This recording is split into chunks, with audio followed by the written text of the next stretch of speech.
¿Cuáles son los 5 errores principales que existen entre el sistema educativo y el sistema profesional? Si te interesa descubrirlos, quédate y disfruta de esta píldora extra de Píldoras de Éxito. Soy Pablo González y te doy la bienvenida a esta píldora en la que veremos cómo los modelos educativos actuales están desfasados y chocan directamente con las necesidades del mundo laboral para el cual se pretende preparar a los estudiantes durante sus años de juventud. Hoy os traigo esta píldora que espero os resulte muy interesante y que dejéis vuestras opiniones al respecto en la caja de comentarios, porque creo que es responsabilidad de todos el hablar y deliberar sobre este tema para generar una base de ideas y experiencias que puedan respaldar un cambio del sistema educativo acorde a las necesidades actuales reales. Por lo que empecemos ya con el tema de hoy y vamos a contrastar el modelo educativo actual con el modelo profesional.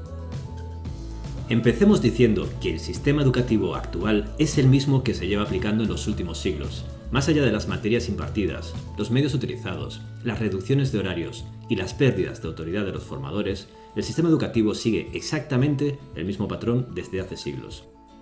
Seguramente, en la antigua Grecia, el modelo educativo era mejor en las escuelas filosóficas que el actual.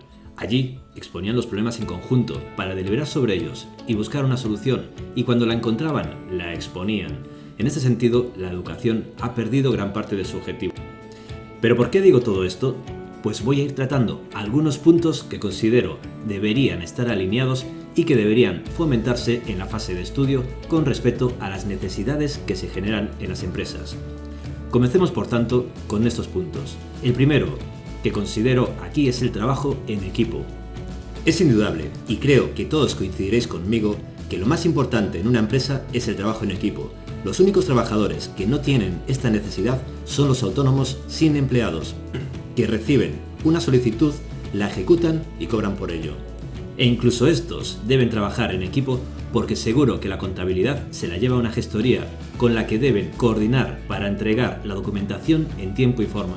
Por lo que este primer punto me parece el más grave de todos en el sistema educativo, ya que fomenta y premia el individualismo frente al trabajo en equipo. Pongamos un ejemplo.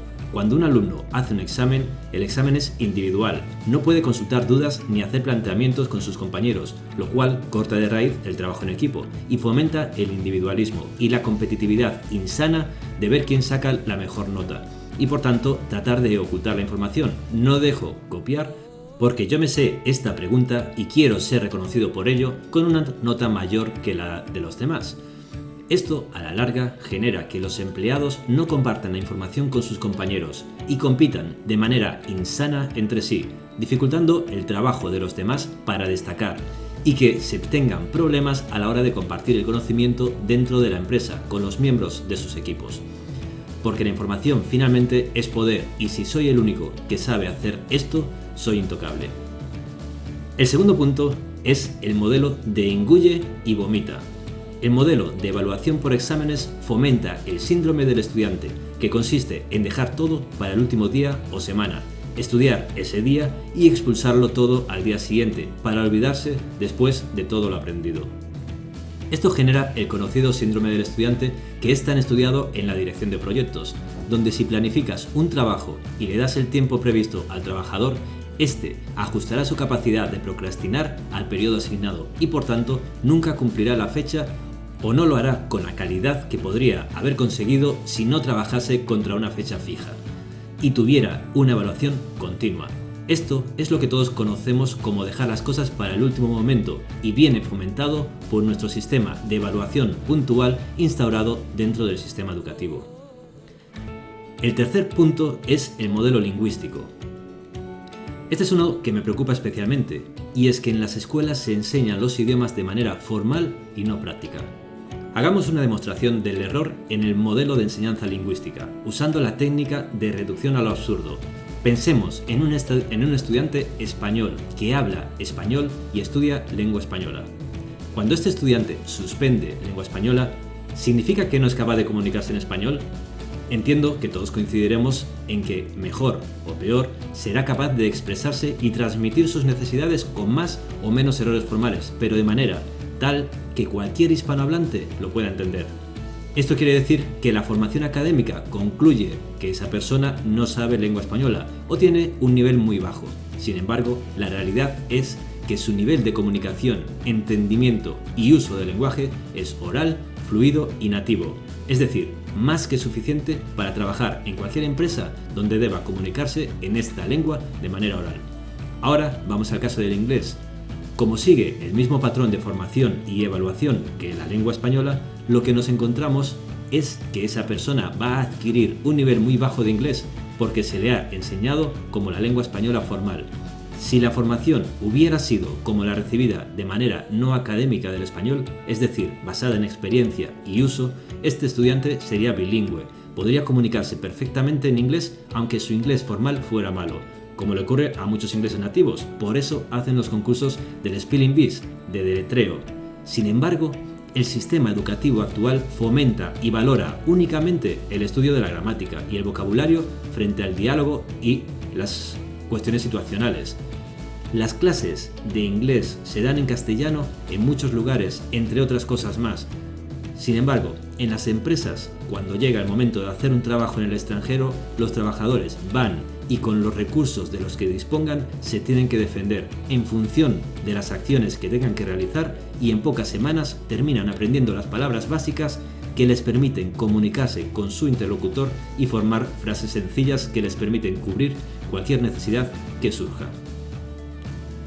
El cuarto punto es el multidisciplinar y colectivo. El modelo educativo es multidisciplinar y colectivo, es decir, todos los estudiantes deben estudiar todas las materias, independientemente de sus cualidades intrínsecas y naturales, castigando y enfocándose en las debilidades en lugar de favorecer y enfatizar las fortalezas. Veamos esto con un ejemplo. Tomemos a Albert Einstein y digamos que debe dejar la física de lado para mejorar su rendimiento deportivo y su altura, para poder ser jugador profesional de baloncesto, por ejemplo. Pues lo que conseguiríamos castigando a esta persona por no crecer más nos llevaría a tener una persona deprimida, descontenta y odiando tener que mejorar un aspecto que no representa una de sus fortalezas, y con esto conseguiríamos que no hubiera desarrollado sus teorías sobre la energía, campo que le gustaba, motivaba y donde se centraban sus fortalezas. Por lo que el sistema educativo debería centrarse en detectar las fortalezas de las personas para potenciarlas, como hacen las empresas, y el resto de disciplinas deben adecuarse a la medida en que puedan ser utilizadas como herramientas que exploten dichas fortalezas. El quinto y último punto es el ritmo promedio. Todos los estudiantes estudian lo mismo y avanzan al mismo ritmo, en lugar de lo que pasa en las empresas, donde los empleados se especializan y según su evaluación mejoran sus condiciones o promocionan su puesto de trabajo y adquieren nuevas responsabilidades. ¿Por qué todas las personas tienen que terminar sus estudios con 18 años? ¿Por qué las carreras tienen que durar 4 o 5 años? ¿Son todas las personas iguales? El problema es que no se da seguimiento real individualizado ni se generan planes de estudios personalizados, sino que se trata a todo el mundo por igual y por tanto perjudica a los estudiantes por igual, tanto por exceso de capacidades como por limitación de las mismas. Y esto lo vemos al llegar a la universidad. Por poner un ejemplo, cuando yo estudié, la media de edad de finalización de mi carrera era 28 años y la de mi especialidad era de 32 años. Eso es la media, por lo que si nos basamos en el modelo de colegio e instituto, la carrera debería haberse dimensionado en 14 cursos para respetar el tiempo promedio, y que los que lo podíamos terminar en 5 o 6 años perdiéramos 9 años más para ir al ritmo de la media, y los que fueran más lentos pues repitieran algún curso o asignatura, y así parecería que todos los estudiantes van igual de bien. La realidad es que esto es lo que se hizo cuando se redujeron los planes de estudio en un 60%, convertir carreras que de media llevaban 10 años terminarlas y pasarlas a carreras de 4 años a base de quitar el 60% de materia. Recordemos que los créditos han pasado de cerca de 700 a unos 300, y esto es directamente proporcional a las horas lectivas y a la cantidad de materia impartida. Así, ahora todo el mundo puede sacar una titulación a la velocidad promedio y considerar que lo ha hecho bien y sin desmoralizarse. Por eso, ahora las carreras son más fáciles, pero realmente solo han hecho el 40% de la titulación original. Estas cosas son las que hacen que los estudiantes ahora salgan menos preparados y con menos capacidad de esfuerzo para afrontar el mercado laboral, que cada vez es más competitivo, rápido y exige de más esfuerzo. En el terreno deportivo equivaldría a que en lugar de batir récords, el objetivo cada año fuera alcanzar una marca cada año menos exigente. Es decir, por ejemplo, los 100 metros lisos en 15 segundos y al año siguiente en 16. No tendría sentido, y el mundo laboral no funciona de esa manera. Sigue las reglas de supervivencia más antiguas existentes en la naturaleza. El más fuerte, el que más controla el riesgo y el peligro, el que mejor está físicamente y el que siempre está atento para poder cambiar su trayectoria, es el que sobrevive. Porque el éxito en las empresas es sobrevivir, no ganar una competición o mostrar grandes resultados en un año concreto.